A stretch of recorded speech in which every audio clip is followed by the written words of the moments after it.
میرا بھائی چھوٹا ڈاکٹر ہے، تو وہ مجھے کہنے لگا یار مجھے تیرے فیوچر کا بڑا فکر ہے۔ میں کہا میرا فکر نہ کر، اچھا تو مولوی ہیں دال روٹی بھی کھا لی سائیں، تو اپنا فکر کر، اپنے سٹیٹس کا فکر کر۔ تو وہ جب وہ فارغ ہوا تو ڈاکٹروں کا ایک سیلاب، اب تو سیلاب سے طوفان ہے، سونامی ہے، ایک سیٹ پہ کتنے ہزاروں درخواستیں آئی ہوتی، تو نے کہنے لگا یار پہلے میں نے تیرا فکر آئی، ہوں اپنا لگ گیا کہ میرا کی بڑھنا۔ تو وہ کہتا ہم پہلے بڑے فخر سے کہتے تھے ہمارا بھائی گورنمنٹ کالج لاہور پڑھتا ہے، اب ہم کیسے کہیں کہ وہ مدرسہ ریونڈ میں پھوڑیوں پہ بیٹھا ہے۔ تو صحرا اور ذرہ پھر بھی کہیں نہ کہیں جا کے کوئی ریشو بن جائے گی، لیکن ہمارے نبی کے علم اور ساری دنیا کے انسانوں کے علم میں کوئی ریشو نہیں کسی، یہ صرف انہوں نے سمجھانے کے لیے فرمایا۔ تو تیسری نشانی انہوں نے کہا تھا جواب نہیں دے گا، تو ما اوتیتم من العلم الا قلیلا، تھوڑا ہی دیا گیا ہے۔ جب نطفہ ٹھہرتا ہے تو آپ لوگوں سے ہی سنا ہے کہ سب سے پہلے دل بنتا ہے، وہ دھڑکنا شروع کر دیتا ہے، پھر 3 اندھیروں میں اللہ تعالی خلقا من بعد خلق فی ظلمات 3 اندھیروں میں اللہ تمہیں بتدریج بناتا ہے۔ تو ایک میں تو نہیں بن رہا تھا ماں کے پیٹ میں، میرے ساتھ کروڑوں بچے بن رہے تھے، جانوروں مادہ کے کروڑوں بچے بن رہے تھے، اندھیروں میں بن رہے تھے۔ اور کیا کمال قدرت ہے، روشنی کے ٹوٹل 7 رنگ ہیں، ٹوٹل 7 ارب انسان ہیں جو گنے ہیں، اس سے زیادہ ہوں گے، 14 ارب آنکھیں ہیں۔ 7 رنگوں کو کس طرح ملاتا ہے کہ ایک کی آنکھ کا رنگ دوسرے سے نہیں ملتا؟ کوئی آئی کے ڈاکٹر بیٹھے ہوں گے، جوڑوں کا نہیں ملتا، کہ چلو آنکھ تو بڑی ہے، یہ جو انگلیوں پہ بڑی باریک لکیریں ہیں، اَيَحْسَبُ الْإِنسَانُ أَن لَّن نَّجْمَعَ عِظَامَهُ، سورۃ القیامہ۔ یہ کہتے ہیں کہ جب ہم مر گئے، ہڈی ہو گئے، اَإِذَا كُنَّا عِظَامًا نَخِرَةً، ہڈی سے آگے چورا ہو گئے، اب کون واپس زندہ کرے گا، کیسے ہوگا؟ تو اللہ نے اس کا جواب دیا بلا ہوتا ہے چیلنج۔ کیا سمجھتے ہو، کیا کہہ رہے ہو؟ قادرین، میری قدرت دیکھنا، لا ان نسوی بنانا، اس انگلی کے پورے کی لکیریں بھی تیری ہی واپس کروں گی۔ ٹپ، فنگر ٹپ، بنان، فنگر ٹپ کا یہ تیرا ہی ہوگا، کسی اور کا نہیں ہوگا۔ یہ پچھلی سے پچھلی صدی کے آخر میں یہ ڈسکور ہوا کہ یہ جو لکیریں ہیں دنیا میں سب کی الگ الگ ہیں۔ کہاں بنائی؟ ماں کے پیٹ کے 3 اندھیروں۔ 4 مہینے کے بعد زندگی شروع ہو جاتی۔ ہمیں تو اللہ نے ایمان دیا تو ہمیں پتہ ہے وَنَفَخْنَا فِيهِ مِن رُوحِنَا، ہم نے روح ڈال دی، لیکن جو اللہ کو نہیں جانتے وہ آج تک نہیں سمجھ سکے کہ یہ زندگی شروع کیسے ہوتی ہے، کیوں ہوتی ہے، ہر چیز پراپر کیسے بنتی ہے، جو وہ تو خالق کو نہیں جانتے۔ نیچر بیچارے اس میں پھنسے، تو کس طرح وہ انسان کو بناتا ہے، پھر اس میں روح ڈالتا ہے۔ تو اب اس صورت میں اللہ نے ہم اشارہ کیا ہے کہ مکمل زندگی اس کی ہے کہ جسم بھی صحت مند ہو، روح بھی صحت مند ہو۔ اب جسم کی صحت کے لیے آپ کے پاس تھوڑا سا علم ہے جو اللہ نے کہہ دیا ہے، تھوڑا علم، روح کے بارے میں کچھ بھی نہیں، اللہ نے رہنمائی کی ہے۔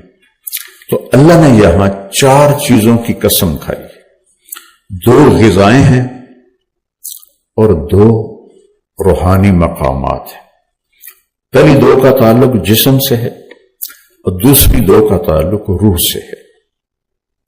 والتین والزیتون، اللہ نے اعلیٰ ترین پھلوں کی قسم کھائی. مجھے قسم ہے انجیر کی.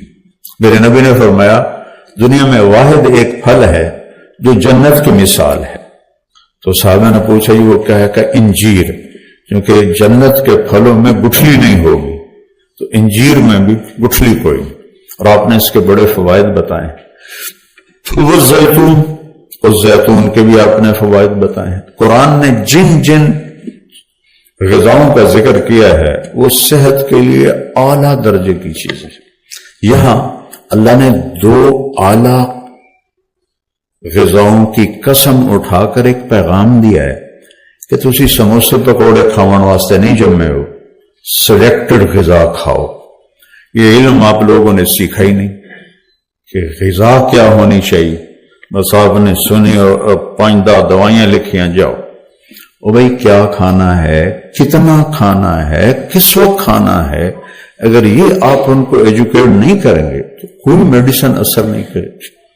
میرے نبی نے کہا سب سے بدترین برتن انسان کا پیٹ ہے جسے وہ فل کر لے. بھرا ہوا پیٹ بدترین برتن ہے، بدترین. میں حدیث پر بعد میں آؤں گا، پہلے میں یہ آپ کو 2 ٹپس دے رہا ہوں. مجھے قسم ہے انجیر کی اور مجھے قسم ہے زیتون کی. اتنا بڑا شہنشاہ اور 2 پھلوں کی قسم کھا رہا ہے تو کوئی وجہ تو ہے. قسم تو کسی بڑے بات کے لیے اٹھائی جاتی، ایویں تو نہیں کوئی شروع ہو جاتا. ایک بدو نے سنا، ابن جوزی نے لکھا ہے یہ واقعہ، مطلب لطیفہ نہیں ہے، صحیح، کہ اللہ نے قسم کھائی ہے انجیر اور زیتون کی.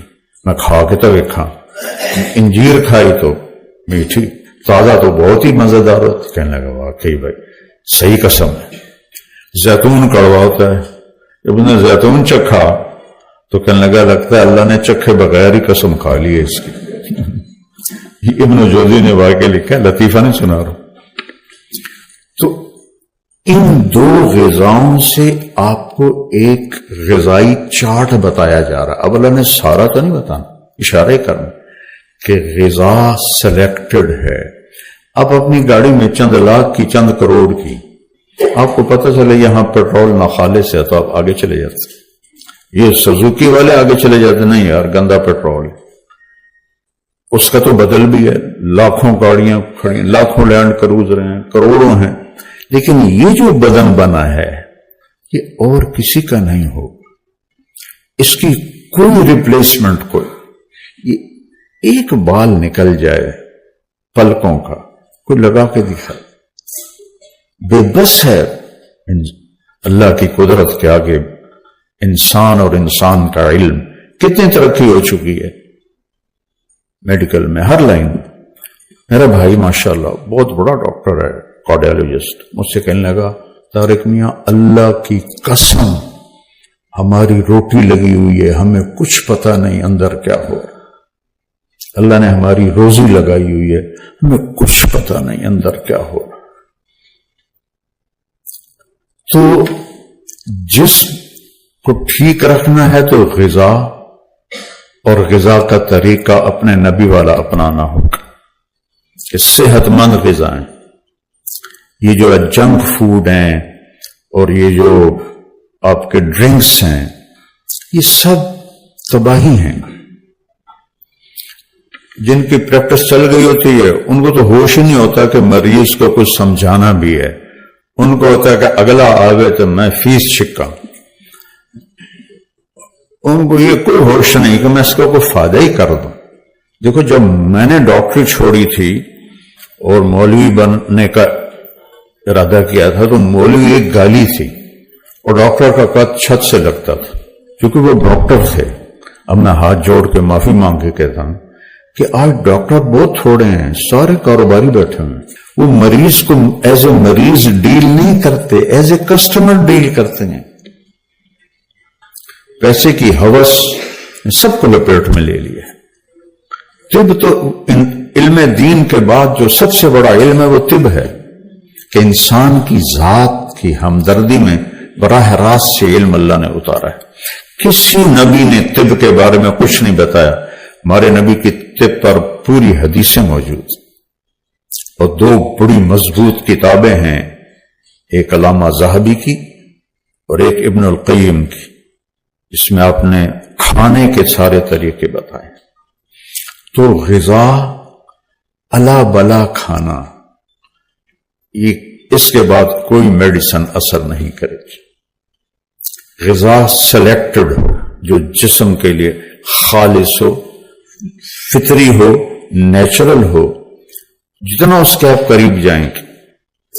میرے دادا رحمت اللہ علیہ تندور کی روٹی رات کو رکھی جاتی تھی، صبح اس پر اتنا بڑا مکھن کا پیڑا رکھتے تھے اور لسی سے کھا لیتے تھے، اور پھر زمینوں پہ چلے جاتے تھے، اور پھر رات کو دودھ روٹی، سالن کبھی چکھا ہی نہیں، بہت کم چکھا۔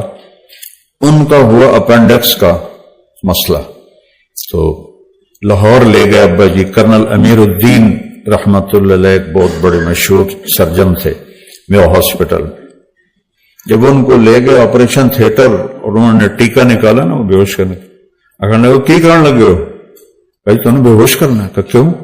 تھوڑا آپریشن کرنا ہے، کہ میں ہوش کدی نہیں کھڑایا، میں نہیں بے ہوش ہوں گا، میں کہ آپریشن کیوں میں کریے؟ میں کہا تسی کر لو، میں پہ آیا، میں ہلنا نہیں نا، میں نہیں ہلدا، تسی کرو۔ سارا آپریشن بغیر بے ہوشی کے کروایا، اور میرا بھی ہوا اپینڈکس کا، میری پورا ہفتہ حال نہیں ختم ہوئی۔ تو کرنل امیر الدین نے 100 روپیہ نکالا، یہ 50-51 کی بات، 100 روپیہ نکالا اور میرے دادے کو دی، کہنے لگا اے تھوڑا گفٹ، انہاں کہ اے چھوڑی جنیاں کھلوتی ہیں نا وہ نرسیں، انہاں نو دے دے، میرے کو ود ہوئے پہلے بھی، انہاں نو دے دے۔ یہ ان کی غذا تھی۔ تو خود بھی آپ اپنے لیے غذا کا انتخاب کرنا سیکھیں۔ ہر شب میں ڈاکٹروں کو دیکھتا ہوں افطاری کے وقت تو کوئی پتہ تو نہیں لگتا کہ کوئی بدو کھلوتا ہے یا ڈاکٹر کھلوتا ہے، ایک کو جا کھان دینا۔ ایک وقت میں کئی غذائیں جمع کر دینا پیٹ میں، یہ بھی کوئی عقل مندی ہے؟ آپ ایک وقت میں ایک مضمون پڑھتے ہیں، اگر 2 کتابیں سامنے رکھ لیں تو دماغ نہ اسے پکڑے گا نہ اسے پکڑے گا۔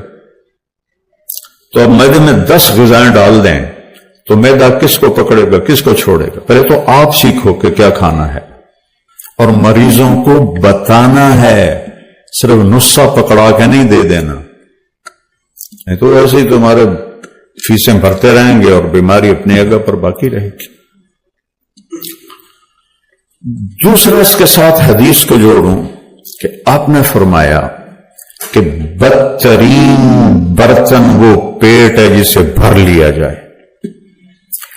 آپ نے کھانے کا طریقہ بتایا، کفا بالمر لقیمات یقمن بہ صلبہ، آدمی کو کمر سیدھی رکھنے کے لیے چند لقمے ہی کافی ہیں۔ 2 مہینے جو آپ صرف 2 کھجوریں کھا کے 60 دن گزارتے تھے، بھوک سے کوئی نہیں مرتا، رجے پیٹ نالی بندے مردن تے بیمار بھی ہوں دن۔ یہ جب تک بیکریاں قائم ہیں تمہاری کلینک چلتے رہیں گے۔ یہ سب آرٹیفیشل غذائیں ہیں۔ آپ سارے صبح کیا بریڈ کھا کے ناشتہ کر کے آتے، میں نے 2 سلائس کھائے تھے، اور کتنی کھنڈ بھری ہوئی کدی دیکھے جائے۔ ہم سادہ توے کی روٹی کھا کے اور بریڈ کھا کے آتا ہوں، پہلے تو میں آپ کو سمجھوں۔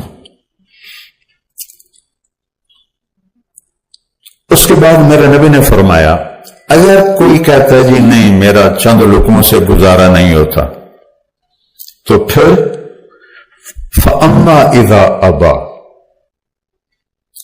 اگر وہ کہتا ہے نہیں یا رسول اللہ یہ چند لقموں سے گزارا نہیں ہوتا، فَثُلُثٌ لِلطَّعَامِ، 1/3 میدے میں کھانا ڈالو، وَثُلُثٌ لِلْمَاءِ اور 1/3 پانی ڈالو، وَثُلُثٌ لِلنَّفَسِ اور 1/3 خالی رکھو۔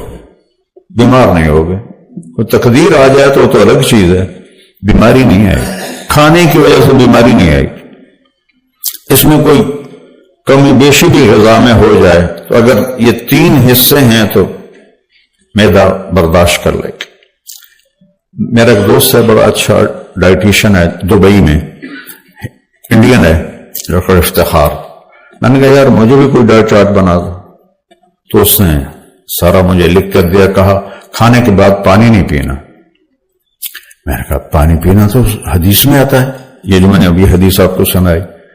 کہنے لگا سوری مولانا صاحب، پانی ان کے لیے ہے جو سنت کے مطابق کھانا کھاتے ہیں، وہ پانی ضرور پئیں، لیکن جو میرے پاس لوگ آتے ہیں انہوں نے یہاں تک کھایا ہوتا ہے، اندر پانی جامن کا راہ ہی کوئی نہیں آتا، تو میں انہیں کہتا ہوں کہ پانی نہیں پینا۔ میں قربان جاؤں اپنے نبی پر، زندگی کا کوئی گوشہ خوشہ نہیں جو آپ نے بیان نہیں، ترکتکم علی محجۃ بیضاء، میں تمہیں کھلے روشن صاف سیدھے راستے پہ چھوڑ کے جا رہا ہوں، لیلھا کنہارھا، اس میں اندھیرا ہے ہی نہیں، روشنی ہی روشنی ہے، رات بھی آتی ہے تو روشنی میں تبدیل ہو جاتی، ایسے آپ ہمیں زندگی عطا فرما کر گئے۔ تو بھوک رکھ کے کھانا، مقاقہ سلم مصر والا بادشاہ جس کو آپ نے دعوت دی تھی، اس نے آپ کو باندی بھی بھیجی تھی جن کا نام تھا ماریا رضی اللہ تعالیٰ عنہ، جن سے آپ کا بیٹا حضرت ابراہیم علیہ السلام پیدا ہوئے آخری عمر میں، اور ایک خچر بھیجا تھا جس کا نام تھا دلدل، مشہور ہے اس کا نام دلدل، اور ایک حکیم بھیجا تھا۔ تو آپ نے پوچھا کہ یہ کس لیے بھیجا ہے؟ کہا جی انہوں نے کہا کہ آپ کے ہاں بیمار ہوتے ہوں گے تو یہ میرا طبیب ہے، علاج کرے گا۔ کہا نہیں، اسے کو واپس چلا جائے، ہمارے ہاں کوئی بیمار نہیں ہوتا، کیونکہ ہم میں سے کبھی کوئی پیٹ بھر کے کھاتا ہی نہیں ہے، بیمار وہ ہوتے ہیں جو یہاں تک کھا کے بیٹھے ہوں۔ جب ڈاکٹر کا اتنا پیٹ نکلا ہوا ہو تو وہ ڈاکٹر کہلانے کا حقدار ہے۔ تو پہلی 2 چیزیں ہو گئی جسم کے ساتھ، کہ اپنے جسم کو چسکوں کے پیچھے برباد نہ کرو، سادہ غذا رکھو، پیٹ بھر کے کبھی نہ کھاؤ۔ تو میں نے اسے کہا یار اللہ کا فضل ہے، میں نے تو کبھی پیٹ بھر کے کھایا ہی نہیں، ساری زندگی گزر گئی، سارے بیماریوں نے بھی حملے کیے، لیکن میری بد پرہیزی کا اس میں دخل نہیں ہے، اللہ کی تقدیر اس میں داخل ہے۔ وہ جب میرا اسٹینڈ پڑ رہا تھا تو ڈاکٹر شہریار صاحب ایسے دیکھیں اسکرین کو، ایسے حیران ہو، ایسے ایسے کریں۔ تو ایک اور میرا دوست ساتھ بیٹھا تھا ڈاکٹر، کہنے لگا ڈاکٹر صاحب کی گل ہے؟ کہا اے نالیاں تو کھالے طرح ہیں، تو بند کیوں ہو گئی؟